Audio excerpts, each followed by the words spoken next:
अगाध्या खेळणी फेकू नको, पसारा करू नको, मस्ती करू नको, आरडाओरड करू नको, टीव्ही पाहू नको, नको नको नको. दिवसभरात आपण मुलांना हे करू नको, ते करू नको असं किती वेळा सांगतो बरं, पण मुलं वारंवार त्याच गोष्टी करत राहतात. मग आपण कुठे चुकतो बरं? आपण मुलांना काय करू नको हे सांगतो, पण काय करायला हवं हे कुठे सांगतो?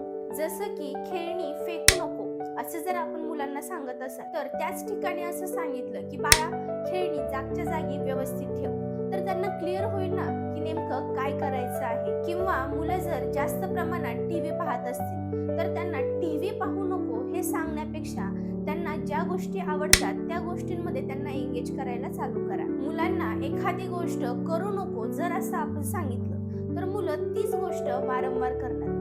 त्यामुळे काय करू नको हे सांगण्यापेक्षा काय करायला हवं हे आपण मुलांना सांगूया. फरक तुम्हालाच जाणवेल.